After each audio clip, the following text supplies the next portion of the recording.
What is up, beautiful people, and welcome back. If you thought our current meta teams were absolutely crazy, just wait until you see what is coming next, because we need to talk about these new updates, and it is going to completely blow your mind.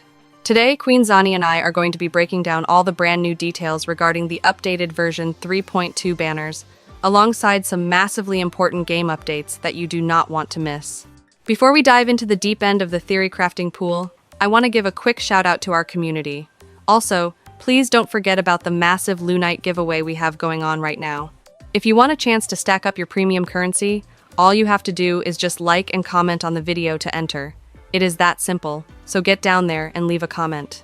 Okay, let's break this down together. We have to talk about those banners, because the landscape has completely changed.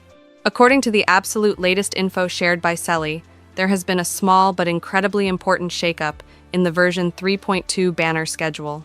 Phase 1 is honestly looking pretty solid, bringing the hype with Sigrika, making her highly anticipated debut alongside a massive Yuan rerun. That part hasn't really changed much from what we originally expected. But Phase 2? Hear me out, because that is exactly where things completely shifted. Earlier in the leak cycle, it looked like Phoebe would be rerunning totally solo. It was going to be a straightforward patch. But now, it seems like she absolutely won't be alone. The word on the street is that Line A is expected to rerun alongside her in that second half. I'm going to be real with you guys. If you were carefully planning your pulls and counting every last piece of astrite, I really hope you weren't already broke. Because version 3.2 is clearly testing everyone's savings, and Kuro Games is absolutely coming for our wallets. Deciding who to pull here is going to be the ultimate account test. Now let's talk about the absolute star of the show, Sigrika.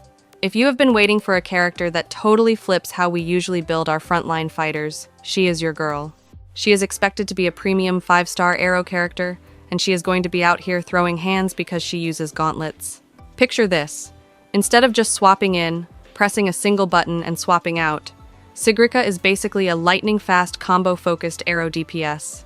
Her whole kit revolves around this incredibly satisfying gameplay loop of building up unique runes and then instantly spending them with her heavy attack for absolutely big bursts of damage. She isn't just a generic damage dealer, she is the ultimate wildcard for your account because of how dynamic her playstyle is. When you fight with Sigrika, it feels like you are playing a slick fighting game. Her normal attacks and her specific skills actually generate entirely different types of runes. To get specific, landing her 5th basic attack gives you one type of rune. On the flip side, using her resonance skill gives you a completely different type of rune. Here is where the skill ceiling goes through the roof. She can hold multiple runes at once, and the more she is banked up, the stronger her heavy attack naturally becomes. When she finally uses that heavy attack, it totally consumes those stored runes and triggers some insane special effects.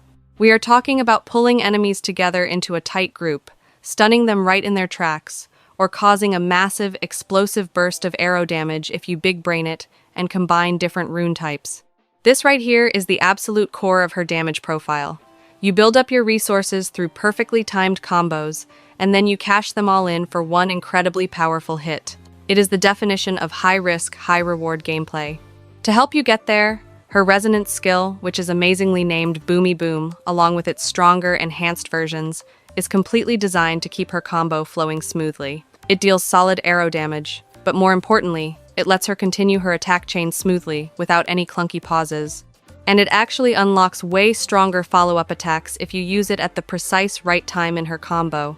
She is your new best friend if you love seamless, aggressive combat. And Kuro rewards that aggression heavily. As you keep attacking, you also passively build up this hidden gauge that enhances certain skill versions. Meaning, the longer you stay aggressive and in the boss's face, the more explosive her damage becomes.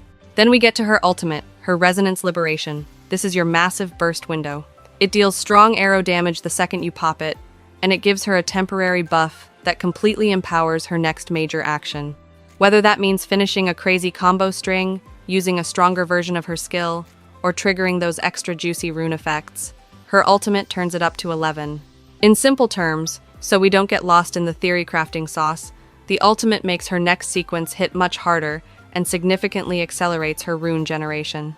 On top of all that, she also passively gains stacking buffs while she is fighting that naturally increase the damage of her heavy attack and her key skills. You don't even have to manage these actively. They literally build naturally as you play, and they reward you for staying on the field and maintaining absolute pressure on the enemy. But what about her gear? Let's talk about her weapon, because it is the absolute secret sauce. Sigrika's signature weapon enhances exactly what her kit excels at. It comes loaded with a high base attack and a massive 48.6% crit damage stat, which immediately raises her overall damage ceiling. Having that much raw crit damage makes her rune detonations and skill follow-ups hit noticeably harder, and that is even before the crazy passive effects come into play. It also provides a beautifully constant 12 to 24% attack increase, passively strengthening all of her damage across the board. But the passive effect is where things get genuinely wild, because it aligns so naturally with her combat flow. Using a variation swap or a sound remnant type skill grants a huge 32 to 64% increase to sound remnant damage for 15 solid seconds. This duration fits incredibly neatly within her normal combo cycle, meaning you essentially have full uptime. Since many of her major combo hits actually count as sound remnant and echo damage, this buff brilliantly enhances a large portion of her real output, rather than just boosting a small niche part of her kit.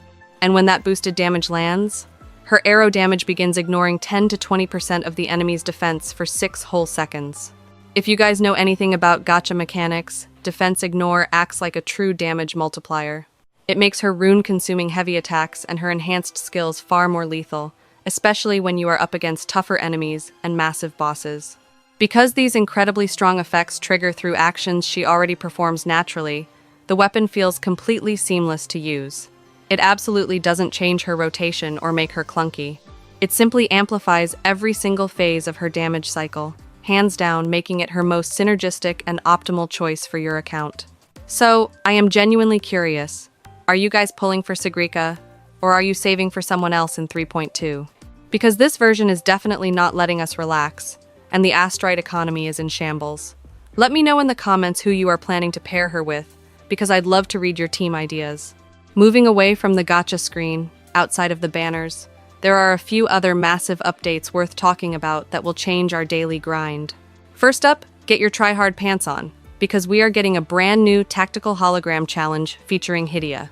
The slightly unfortunate part is that there won't be a new map dropping in version 3.2. I know that one hurts, especially for the explorers out there, but don't panic.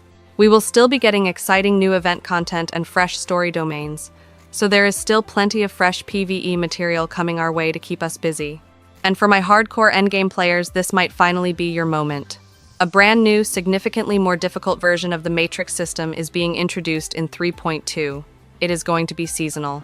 It lasts longer than 42 days, which gives you plenty of time to clear it, and best of all, there is absolutely no ranking system, so you don't have to stress about competing with mega whales. The absolute top reward this season is a motorcycle skin, which honestly sounds kinda cool, and gives us an awesome cosmetic flex. From what I understand based on the leaks, this isn't just another quick test run either. It really seems like this will be the full, polished version of the double pawn matrix system we have been waiting for. The earlier versions we played were basically just experimental to gather player feedback.